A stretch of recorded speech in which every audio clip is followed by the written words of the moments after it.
Good morning, everyone. We're very happy to start this webinar presenting the best spots to dive in this fantastic paradise that it is Los Cabos. Before getting into the real part of the webinar, I'll take this time to introduce myself. My name is Rodrigo Esponda.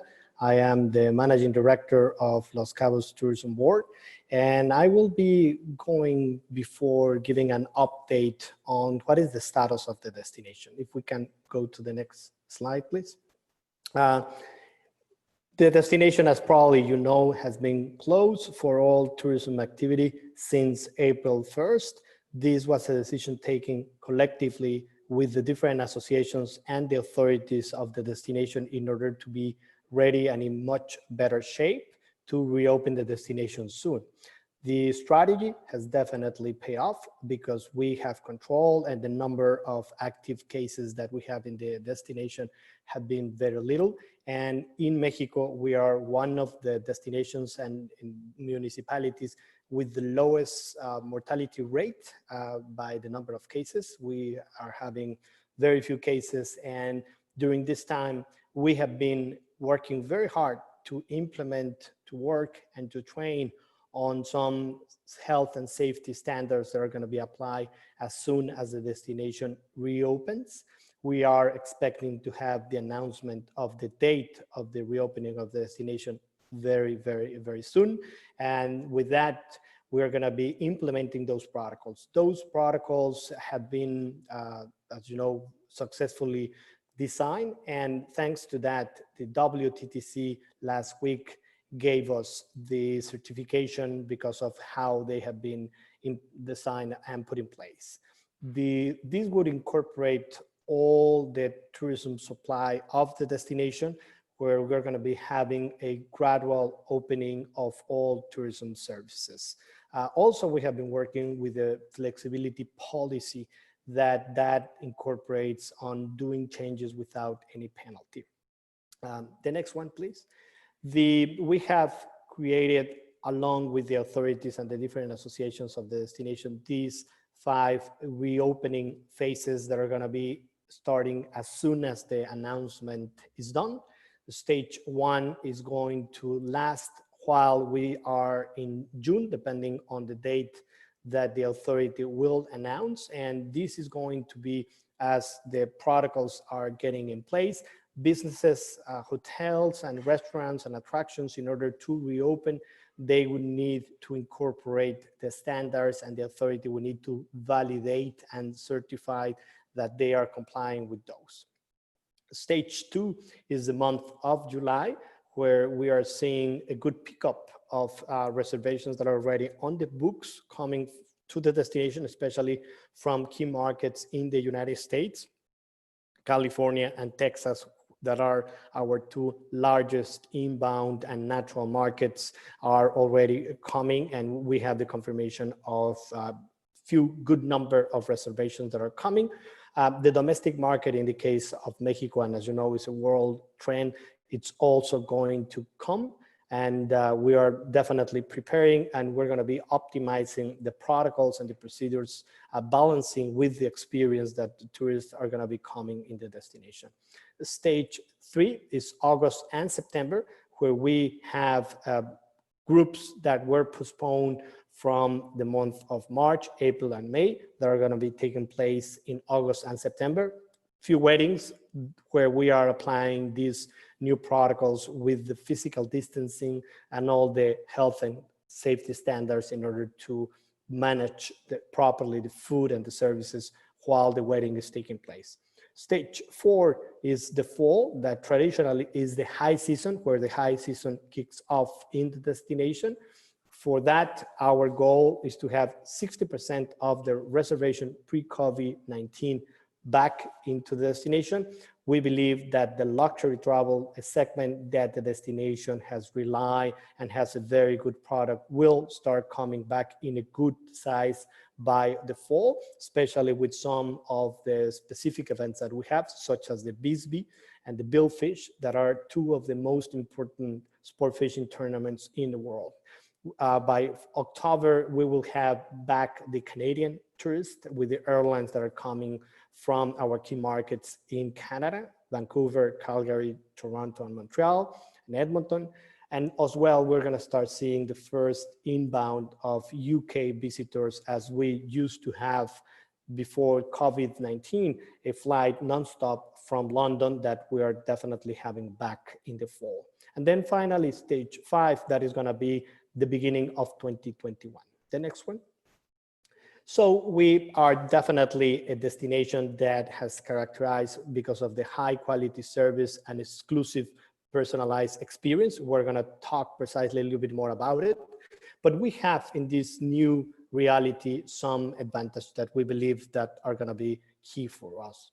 Number one, we have a sense of space. The destination is not a destination that is a massive destination. We have an ample space. We have the coastline that is the largest in all Mexico. Baja California State has the largest coastline because we have the Pacific and all the Sea of Cortez, or half of the Sea of Cortez that covers Baja California Sur. On average, the hotels are small or medium. There are 220 rooms on average on 85 hotels that are well distributed along the coastline. We have huge number of activities that can be done combining the Sea of Cortez that we're going to be discussing a little bit more, the desert and the mountains. We have and we are developing a product that is going to be focused on the wellness, that it's a big trend. We have a lot of natural spaces where wellness products can be applied and in contact with nature, that we know that that's exactly the point of what we are going to be discussing later on. The next one, please. Some update on connectivity. Since the closure of the destination April 1st, we have carried on having daily 5 flights nonstop from the United States to Mexico. I think this is a good example of why Los Cabos is Los Cabos. We have had 2 Los Cabos, 2 daily flights from Los Angeles, Phoenix, and Dallas. And as soon as June started, we saw a couple of more airlines coming inbound into the destination. Delta and Southwest are already flying, as well as United. And in July, we will have Spirit and Eastern Airlines. That is a new airline that is going to be starting operations from JFK Airport nonstop to Los Cabos twice a week. That is a flight that we've been working for quite some time to get it. And we've been in conversation with Eastern Airlines for at least 2 years. The next one. The area of Los Cabos is, Los Cabos means the Capes, and it is a very complex geographical area. We have on the one hand, we have the Pacific Ocean that is definitely a very large, wide ocean that we have that joins precisely in point B, that is Cabo San Lucas, with the Sea of Cortez. Cabo San Lucas is where we have the famous arch of Cabo San Lucas. And then, of course, the origin of the destination is San Jose del Cabo. That is a traditional town that was founded in 1720, more than 300 years ago, by the Jesuit missionaries that were in the area, in the peninsula of Baja California or California.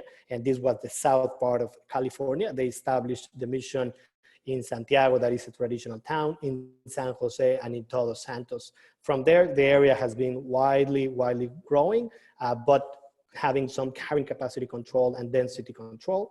Point E is the East Cape that covers a very interesting area called Cabo Pulmo, that is a natural reserve and is one of the best examples of how the community can embrace and work for conservation efforts that are working very well and that we're going to be discussing a little bit further. So all this complexity area in the middle of the peninsula, we have the Sierra de la Laguna natural reserve. That is also, we have 2 natural reserve areas, Cabo Pulmo and Sierra de la Laguna, and the 2 offer a wide range of combination in terms of natural activities that we have. And then moving on to our main part of this presentation, if we can go to the next one. We are very fortunate to have today a big personality in terms of who can work with us here. And we have been discussing a little bit about what to do this, and Jay Clue, it's the owner of one of the most important diving companies here in the area, Dive Ninja. He's an award-winning underwater photographer and explorer that is based here and has been covering and exploring in depth the area.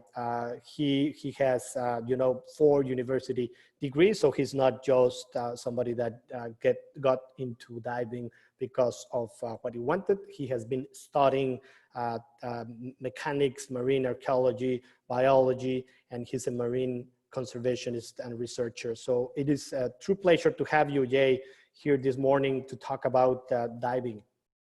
Thank you so much, Rodrigo. It's great to be here. Thank you for inviting me and everything. I'm super excited about it today. Cool, I'll share my screen now if that works for you guys.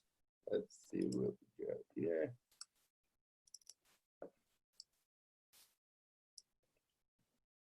Perfect. That look good for everybody? Awesome. So good morning, everyone. Thank you for coming today. I'm super excited to be here. Happy to see so many people joining in to check out what's going on in Cabo and check out some of the diving in Cabo. Thank you again to Rodrigo and the rest of the team at Los Cabos Tourism to invite me here and having all that. I'm really excited because this is one of my favorite things about Los Cabos is the diving. I mean, so it's really great to be able to share that with you guys. So let's jump right in. I'm going to start just quickly with who I am and kind of go from there, and then we'll look at the dive sites and what I have and everything like that.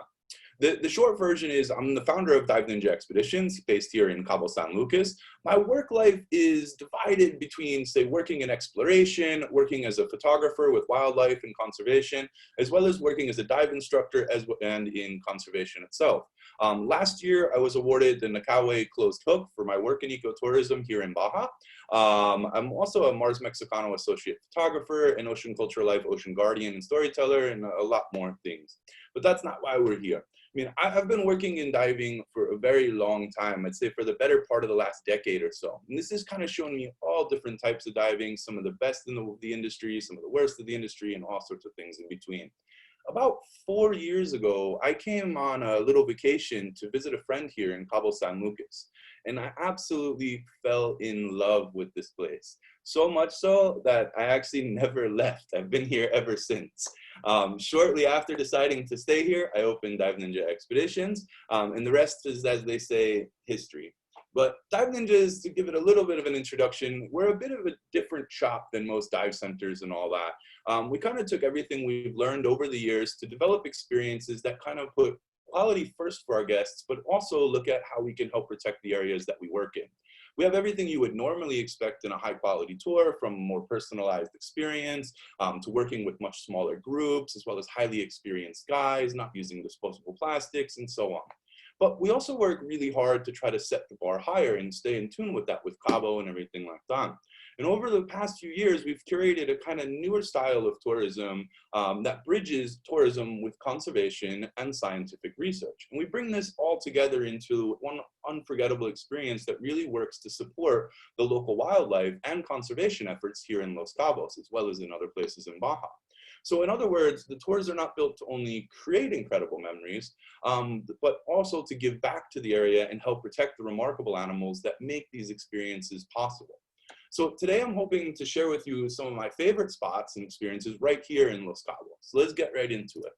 Start off with why Cabo. I mean, for me, I love to call this place a land of contrasts. We have these incredible, vivid blue oceans that are just teeming with life, juxtaposed by these rugged, terracotta-colored desert mountains that almost reach down from the heavens to meet these beautiful blue waters. And these waters hold a wealth of incredible marine life throughout the year. As you can see in this chart on the left of the screen, Baja California Sur plays host to an outstanding array of incredible marine life. The waters around this beautiful rocky peninsula are home to 39% of the world's marine mammal species and more than 1/3 of the world's cetacean species. It's also said that our waters host more migratory marine species than anywhere else on Earth.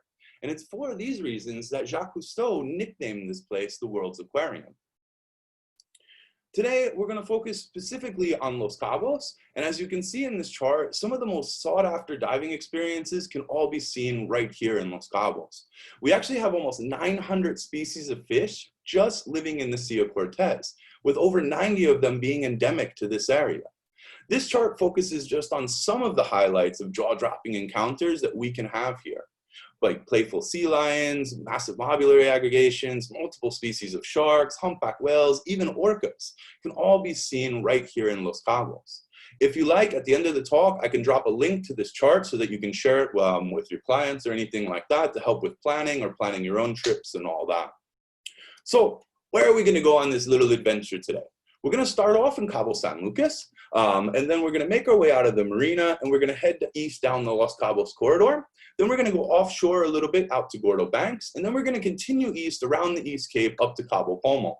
Then after we finish in Cabo Pomo, we're going to turn around and come back out off the coast, the southern coast, to look at some of the incredible offshore experiences we have here. So let's grab our masks and get ready for some of the world's best diving. Cabo San Lucas, this is at the southern tip of the Baja California Peninsula, where the Pacific Ocean meets the Sea of Cortez. The coming together of these two massive bodies of water creates a magical scene below the surface, resulting in one of the top, yet lesser known scuba diving destinations in the world. In 1973, the president of Mexico recognized the significance of this unique wildlife abode and declared the Bay Area of Cabo San Lucas a protected marine park, making it a real-life wild aquarium. Then in 2005, it was deemed a UNESCO World Heritage Site as part of the larger islands and protected areas of the Gulf of California site. UNESCO stated that it was recognized as an area of global marine conservation significance due to its notable diversity of life forms. So many of the dive sites here in Cabo San Lucas run along the bottom tip of the peninsula, which creates this kind of rocky point pointing and splitting the Pacific Ocean from the Sea of Cortez. So if we look on here, I'm just going to turn my little laser light on so you can see my mouse better. If we look over here, you can see the famous Arch of San Lucas. Then just across from it, we've got our resident sea lion colony. And then back here, we have a marina. This means most of our dive sites here in the bay are actually really, really close to shore and really quick to get to on boats and everything like that. We're going to look at three of my favorite sites here. There's obviously a lot of sites, and there's a lot more that aren't even on this map on the other side of the bay and all that. But we're going to start with Pelican Rock. We're going to make our way from the marina out to Pelican Rock, then over to Neptune's Finger, and then out to Land's End, one of my favorite sites here. So let's kick it off. So Pelican Rock is one of Cabo's most iconic dive sites. It's always filled with a variety of life, and is one of the reasons I really, really, really love it. It's kind of this sandy bottom with a big rock pinnacle coming out of it, and then you've got this kind of plateau that goes out and then drops into a sheer face wall. This rocky pinnacle area has something for everyone. You have that shallow sandy area. It's perfect for new divers that are learning to dive or want to learn to dive, or they're just learning and they want to practice more. Then the pinnacle itself is covered in purple fan corals and filled with life. And then beyond the pinnacle, we kind of have these plateaus that almost step down going towards the wall. The top of the first plateau sits around 12 meters or 40 feet. Then the next one's around 18 meters or 60 feet. And then it drops down again to around 24 meters, around 80 feet. And then from there, we reach the edge of the wall. And one of the very unique things about the Bay of San Lucas is that it is essentially a massive underwater canyon that drops to depths of over 300 meters deep. And this happens in a really close distance to shore. So it brings some really incredible opportunities there. At Pelican Rock, we can see a whole host of animals. Everything from big schools of jacks and snapper, white-tip reef sharks, octopus, morays, schools of puffers, seahorses, nudibranchs, and so much more. So there's something for everyone, whether you like the big stuff, the small stuff, the amount of life, the corals, and all that. It's also home to one of Cabo's famous sandfalls, and I'll talk to you a little bit about more of that in a second. So let's move out now and head over to Neptune's Finger. Neptune's Finger is similar in bottom composition. You've got a sandy bottom with some pinnacles coming up, and then you've also got these really big sheer face walls really close to the shore. So similar to Pelican, we also have multiple depth ranges and plateaus here. And also these plateaus and everything like that are covered in rocky pinnacles. Neptune's one of my favorite sites for technical diving. The deep walls in the Cabo Marine Park create some really awesome opportunities for advanced divers who wish to do more deeper exploration with technical diving. But because of the underwater geography here, it means that there's something for divers to see all the way up to the surface, whether you're going deep, shallow, or everywhere in between. So everyone from a beginner to a super advanced technical diver can actually find the site really, really interesting. It's also a great spot to catch schools of mobula rays and cow-nose rays as they circle the canyon. And another really cool fact about Neptune is that it's home to something very unique to Cabo, our underwater sand falls. I want you to take a minute and I want you to picture a small waterfall running down a mountain. Now take that waterfall and place it underwater. And instead of water running down it, picture liquid sand falling down. Imagine being on a dive and seeing this underwater. It is a really unique experience and extremely rare throughout the world. And as with most things in Cabo, we go that kind of extra mile. So we don't have one set of sand falls here. We actually have multiple falls all throughout the bay. The two most famous are the one here at Neptune's Finger, as well as the other one at Pelican Rock, but there are other spots too. It is really cool to see and everything, to see the sand kind of just pouring down and dropping off rocks and everything like that. Next one we're going to look at, Land's End. It gets its name, well, because it's the end of the land. It's the southernmost point of the Baja California Peninsula, and it's where the famous Arch of San Lucas is, as well as our resident colony of salty sea puppies, the South California sea lions. It's comprised of multiple huge pinnacles as well as a shipwreck, and it's a really big site. You could actually do multiple dives here and not see the same thing twice. The spot is located a little bit further at about 7 minutes boat ride from the marina, and its depth ranges between about 8 meters in the shallows down to around 24 meters in most spots, but then it also has some deeper spots in the outer fringes, Taller's Guafito and everything like that. It has a remarkable amount of life on it almost every single day. We've got our curious sea lion friends, massive schools of fish, as well as giant bait balls that come through here in the wintertime, as you can see in the photos. You can also spot multiple different species of rays coming through here, whether it be schools of mobula rays, eagle rays, cow-nose rays, and a lot more. We also tend to see a lot of octopus here on the rocks, kind of crawling around and everything like that. But there's also the wreckage of a ship here that went down in the 1950s. And it was buried under sand for a very long time. And then a few years back, when a hurricane came through the area, it actually removed all the sand off of it, creating a new attraction for divers. But one of the coolest facts about this site is that you can actually start your dive in the Sea of Cortez and then finish in the Pacific Ocean. And it's the only place in the world you can actually do something like this. It's a really, really cool idea to think of. So just to recap really quick, Cabo San Lucas, it's a UNESCO World Heritage Site and a marine protected area. It has a variety of dive sites for all levels of diving, whether it be walls, wrecks, reefs, also have night diving, day diving, etc. And the sites range from 5 meters all the way up to 100 meters. So for those working in feet, that's 15 feet to well over 300 feet. It contains a great mix of marine life, from tiny little macro animals like this beautiful jabalina on the top, all the way up to big animals like sea lions and mobula rays and these kind of things. And it's also home to our resident colony of sea lions, so we tend to see them really, really often. Now, let's head out of the bay and start to go east. The corridor, as it's affectionately nicknamed, is the stretch of coast between Cabo San Lucas and San Jose del Cabo. Weirdly enough, the diving here is quite different than what we see in the bay. The sites tend to have a lot more rocky reefs and big boulders. For me, I like to say it's kind of more atmospheric diving. It has this beauty to it that you can't really explain. And we tend not to see maybe as much of abundance of life as we do in the bay on the sites, but it does have quite a few unique attributes that really make it special and make it beautiful diving. So let's look at where we are. So we started over here in Cabo San Lucas. We started in the marina back here. We went out to Pelican Rock in Neptune. Then we made our way to Land's End. Now we're going to cross the bay and make our way over to Cabeza Ballena. This is one of the first sites in the corridor. This is also known as Whale's Head. Then we're going to continue down the corridor, heading towards San Jose, and we're going to stop at LOWHOLE before we make our way out to Gordo Banks. So Whale's Head, here, Cabeza de Ballena, is a really great spot to see eagle rays. There's different times a year where we can get these smaller juvenile eagle rays, but you can actually see 10 or 15 of them at a time. And you can kind of just chill in this one area and they'll come around and just start circling around you. Really, really, really pretty experience. It's a rocky reef with these kind of fan-covered stone ridges going out in fingers. And it's about a 15-minute boat ride from the marina.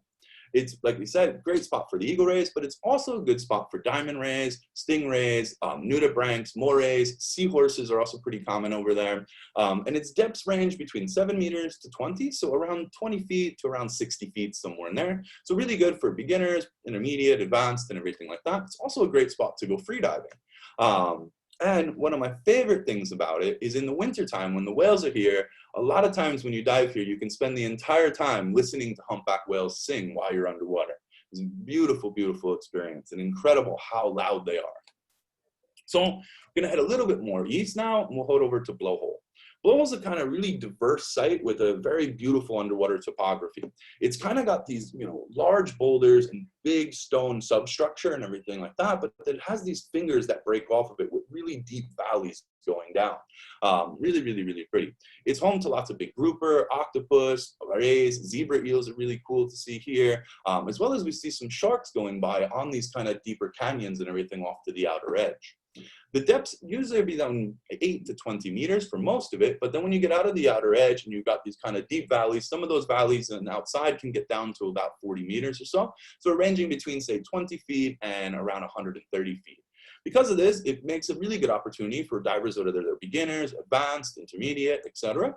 Really good spot for that. It's also a really good spot for freediving, more so for a bit for the more advanced freedivers and everything like that. Really, really good. Quick tip on that, pro tip for this one, is when you're on the outer wall, keep an eye out to the blue. I've seen lots of incredible encounters there. I've had hammerheads just cruise by when we're sitting there. Also different kinds of sharks, even seen silkies and other sharks that we don't usually see so much underwater on the diving, or well, deep underwater. We tend to see them more towards the surface and all that. So recap real quick. The corridors, the stretch of coast located between San Jose do Cabo and Cabo San Lucas.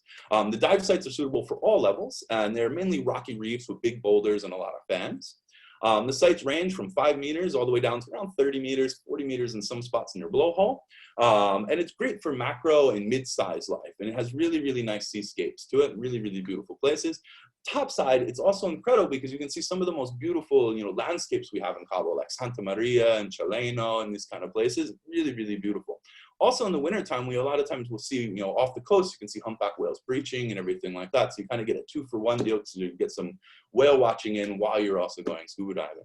And in the mobula ray season, it is a really great spot to see mobulas jumping and maybe get able to jump in the water and snorkel with them and everything too.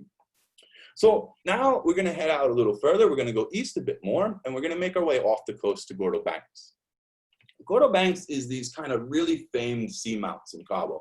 They're known for really big animal encounters, lots of pelagic species and everything like that. It is an incredible place, but it can be also a very difficult place to dive. So it's something we want to reserve more for the experienced divers and everything like that. As you can see on the map, the dive sites here, over here is Inner Gordo, and over here is Outer Gordo. Inner Gordo is around 30 meters to the shallowest, around 100 feet or so to the shallowest point underwater. And Outer Gordo is around 50, 60 meters to its shallowest point. So you can't actually get to the bottom of it, but when the water is really clear, you can actually drift over the top and see schools of hammerheads underneath you and everything. So it makes it a really good spot and good blue water dive and all that.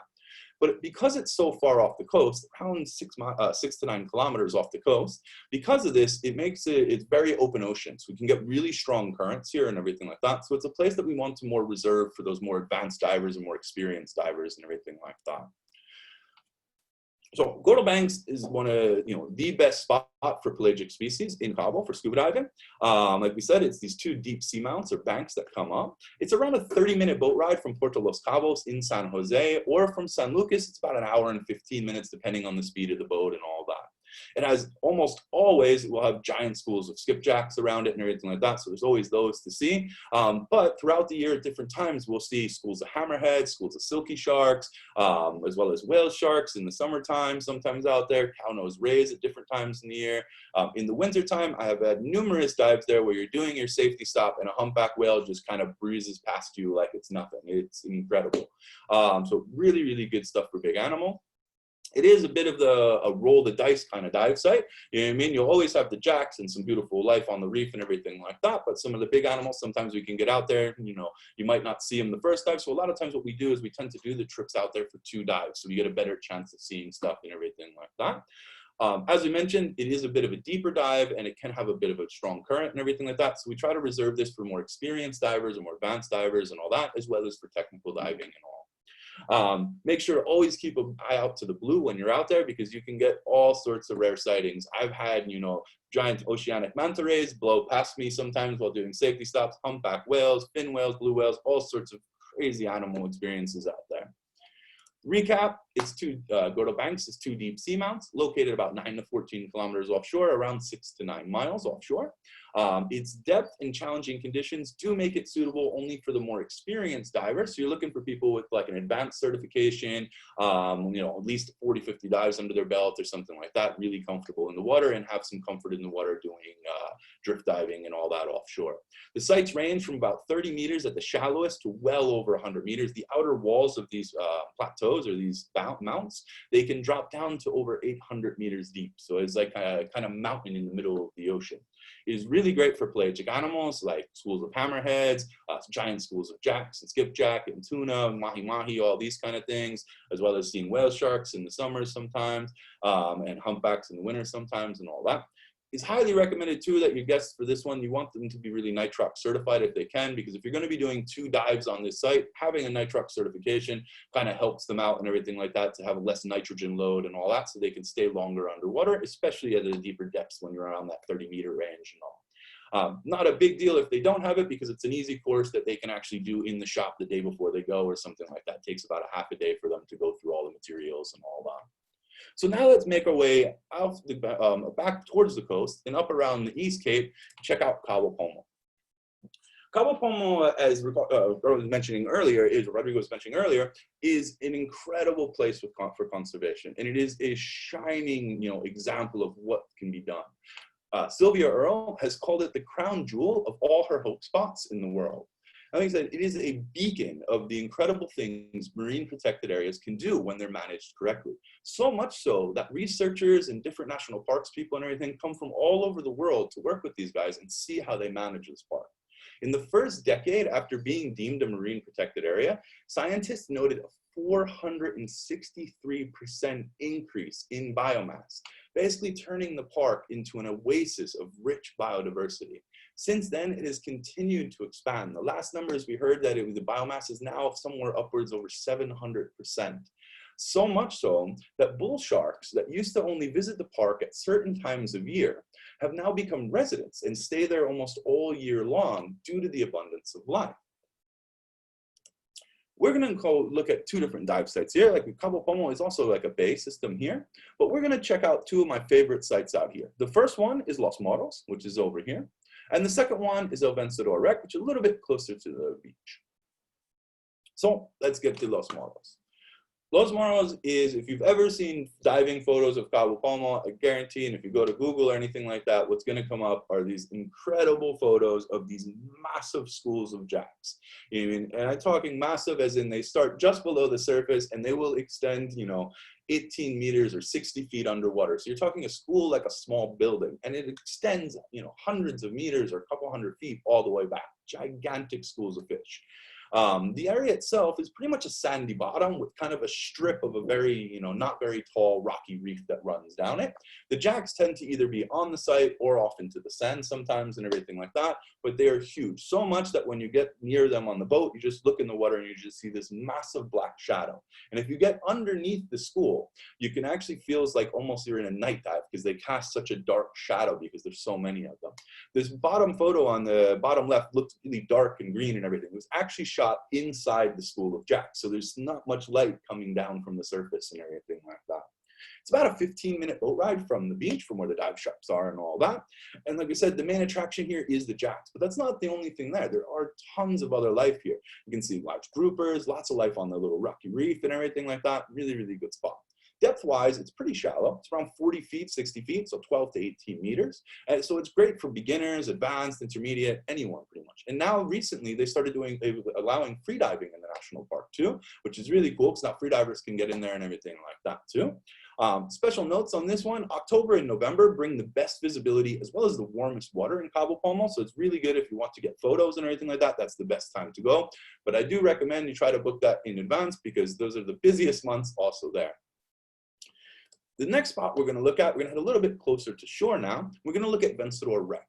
This is the local hangout for the bull sharks that call Cabo Pomo home, as well as a lot more other life. It's a very sandy bottom, as you can see in the photo, and there's little remnants and pieces of a shipwreck. You can't really make it out as much of a shipwreck anymore because it's all broken apart and everything like that. But, you know, while it does have a great amount of life, the real attraction here is the bull sharks. And you're not talking 1, 2, 3. We've done dives where we have 10, 12, 14 bull sharks around you in a dive. And they're not baited, they're not feeding. It's a completely natural experience, really, really incredible. It's a relatively shallow site, 12 to 14 meters and all that. But because of the shark diving and everything like that, we recommend that people that go out there have a little bit of experience under their belt, so maybe an intermediate level or higher or anything like that, just so that they basically are comfortable with their buoyancy and they're comfortable being around so many sharks in the water and all that kind of stuff. So really, really, really incredible place, great things to see. Recapping Cabo Pomo again. So world famous UNESCO World Heritage Site, known all over the world, crown jewel of Sylvia Earle's Hope Spots. It's a marine protected area, and it's located about a 2 hours car ride from Cabo San Lucas, or about an hour and 30 minutes or so from San Jose. The dive sites are suitable for all levels of divers. They've got rocky reefs, they've got some wreckage, pinnacles, there's even a sea lion colony, as well as some shallow reefs for snorkeling and all that too. So wide range of diversity over there. The sites range from about 6 meters, around 18 feet deep, all the way down to around 40 meters or so, or 130 feet in some spots up towards LCN and these other dive sites over there. It is great mainly for the abundance of life that you can see there. It's all relatively the same creatures you would see, say, in San Lucas or San Jose or any of these places, but we tend to see really big abundance of them in the area because it's very, very well maintained and protected. But it's known for these gigantic resident schools of jacks, as well as the bull sharks that are always around. One of the cool things with Cabo Pomo is that it is this kind of small town that's a bit off the grid. You know what I mean? It runs mainly on solar power. There's not like Wi-Fi and all these kind of things out there. And there's accommodations and things like that, but it's a really beautiful, you know, small town, dirt roads, cattle roaming the streets and these kind of things. Everyone knows everyone. Some really great little restaurants and all that stuff too. But some guests, they don't want to stay out there because they're looking for maybe a little more comforts like Wi-Fi or air conditioning and these kind of things. So it can be done as a day trip. At Dive Ninjas, we kind of offer it both ways, where we can take them early in the morning, drive out to Cabo Pomo, do a couple dives, have lunch on the beach, and then make our way back into San Lucas at the end of the day. Or we can go out there and spend a few days out there, get accommodation for them and everything like that. It's a really cool place. I definitely recommend checking it out if you're down to spend the nights out there and everything. It is incredibly beautiful. Since there's no light pollution or anything, there are like millions of stars, and you'll be sitting outside and like looking up at the stars, and then all of a sudden like a random, you know, group of cows will just walk past you and everything. It's really beautiful natural area. Now, let's head back around the Cape and make our way to the south coast and make our way off the coast. We're going to look at some of the offshore diving we have here in Los Cabos. Like we said earlier, Los Cabos is home to more migratory marine animals than anywhere else on Earth, which makes it very unique. But it's also special because really close to shore, especially on the Cabo San Lucas side, we have these incredible depths. You can go about 2-3 kilometers offshore and you can hit over 1,000 meters underwater. You're talking more than a half a mile deep oceans, only about a half a mile off the coast. It's really, really incredible. One of the biggest things that we get here, and one of the things that's made Baja really famous in diving for Baja and Los Cabos, is the mobula rays. These are what's called monk's devil rays, or Mobula monkiana. These rays, they're small, they're about 1 meter wide, 3 feet wide or so, like something like that. But every year, starting in the late spring, they begin to congregate around the Baja Peninsula, mainly on the Sea of Cortez side. In late April, mid-April, they start up in the north a bit north of Los Cabos and all that. And then they'll start to make their way down towards Los Cabos and be in that area around June, end of June, early July. But they create schools unlike any other ray species on Earth. You're getting schools that could be numbered in the 10,000 or more range. It is gigantic. They're very passive animals. They're not dangerous or anything like that. And it is one of the most beautiful experiences to be able to dive down and swim with these guys and just see thousands of them looking like kind of like a choreographed dance of these underwater birds just flowing through the water and everything. Really, really beautiful. In Cabo, we've got day trips that go out to snorkel with them and free dive with them and all that. And we also have, earlier in the season, we have the expeditions that run 5 or 8 days and all that up to these different secret areas that are a little bit north of Los Cabos to take you out and go out with the researchers and learn about the animals and actually get to, you know, play a marine biologist for the day while getting to experience these incredible animals and all that. Then, next big thing we've got, this is something is a little bit of a secret. So today's kind of our first, well, public will be announcing it. It's a project we've been working on here in Cabo San Lucas called blackwater diving. For those that aren't familiar with blackwater diving, it is this idea where you go out at night and you drop lights into the water, and these lights start to attract the plankton. The small, tiny plankton comes towards the lights because they're attracted. They think it's the moonlight. And once they get over there, then they get into this, and now it starts to bring the larval fish, the juvenile little baby fish and all that, start to come to eat that. But these larval fish aren't like the normal things. Like when we see a puppy or a kitten, we know it's a cat or a dog or something like that. A lot of larval fish look very strange. It looks like you're diving with aliens. As you can see, like this photo, this is a very young octopus, very young juvenile octopus. It looks kind of like an octopus, but it's clear and has these weird reflective spots on it because it hasn't grown its chromophores yet or anything. But some of the fish are just amazing looking, long flowing tails and all this stuff. They look nothing like they do when they're adults. And most of them are transparent and clear, so they light up really cool in the water. So what we do with them is we drop into the water, and we do this in two ways. You have blackwater and bonfire diving. Blackwater happens off the coast in deep water, where we drop lights under the boat and the guests get into the water and they hover around 5-7 meters underwater, around 15 to 20 feet underwater. And they hang out there and watch for these animals to come in and experience it and everything like that. With the bonfire diving, similar concept, but we do it on the reef. We put lights onto the reef at night, and this attracts other animals in and everything like that. There's only a handful of places in the entire world that you can accomplish this. One of those is here in Los Cabos, and it's because of our local geography that we can actually do this here and everything like that. And the last one I'm going to mention, I'm not going to talk much about this because I know there's another presentation coming up in the next few days about it. We play host to multiple species of sharks all throughout the year here. We can see upwards of 14 species of sharks in Los Cabos, including the world's fastest shark, the mako shark, as well as the world's largest fish, the whale shark. We also get blue sharks, smooth hammerheads, silky sharks, and so much more. Our unique geographic position that puts us, where the Pacific Ocean is meeting the Sea of Cortez, puts us also right along a major migratory route for a multitude of different species with whales, dolphins, sharks, orcas, et cetera, et cetera. So they're constantly coming through our area at all different times a year, bringing all these things. This photo here is actually from the silky shark aggregations that take place in July, June, July, and August, where you can get 40, 50 silky sharks, 30 of them all around you at one time. It is an incredible experience to see them all. So recapping, the Los Cabos offshore, the area is considered to see more migratory marine animals than anywhere else on Earth.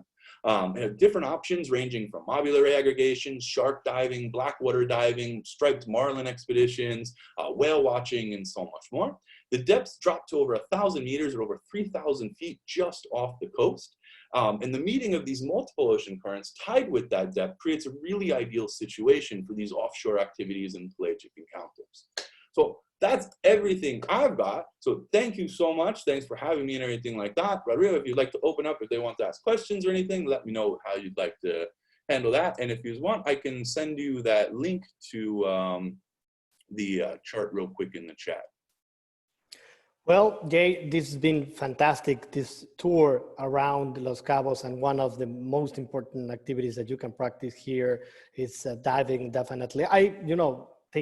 Speaking a little bit about your experience, I have one question that I personally want to ask you. It's what has been the most impressive experience that you've had, the big animal, a unique type of fish, the shark, anything that you can share that was unique while you've been here? There's been so many here, and it's funny because part of my work is I travel a lot throughout the world for photography projects and other projects and all that. And I always get asked, "Where's the best diving in the world?" And I'm always like, "Look, Baja and Socorro, which you leave from Cabo to get there. You know what I mean? Like it's like the best. There's nothing like it in the world." I'd say one of the most incredible experiences I had was about a year and a half, almost 2 years ago now. We were doing a dive at a place called Middle Wall just next to Pelican Rock, and we were finishing up a technical dive coming up, and we had these two sharks come up to us about 4.5, 5 meters long each. and I could not recognize what they are. They're sharks I had never seen before, a species I could not figure out what it was, and huge, come straight up to us like this, look at us and turn and just go back into the depths and try to figure it out. We speak to some of the researchers we work with, and it ends up being that they were small-toothed sand tiger sharks, and it is the first confirmed sighting of ever seeing them here or seeing them this far north. And what they believe is they're actually coming into the Bay of San Lucas at a certain time of year when the water's really cold, and they're coming there to mate. And that's why we've seen the two together. It was a male and a female, and they might have been mating and then heading back out to the ocean and everything. Wow, that's an incredible experience that you can have here. So, That's very, very, very good. Well, I think this has been very inspiring in listening to you and going around. So I don't know if you don't have anything else to add, Jay. I just would like to thank you and hope to see you very soon. awesome. I hope to see you very soon too. If anyone has questions or anything like that, feel free to give us a shout. Our email and website's right there. Our team's always around to answer questions, or feel free to send me a message on Instagram. I'm glad to get back to you and all that. Thank you again so much for having me today, Rodrigo. Hopefully we can get to go do some diving really soon together, and that's awesome. Would love to do it. For everyone, this webinar is going to be posted on our website, and we also have a specific Facebook site that is Los Cabos Educational, where you can also watch it or revisit. And we have a wide array of different webinars that we've been dedicating to different topics. This month, we're trying to concentrating on the Sea of Cortez and on ocean activities. And there we're going to be covering different things that you can do in Los Cabos as such a unique and special place that you can come. So thank you very much. And without further ado, see you soon. Muchas gracias.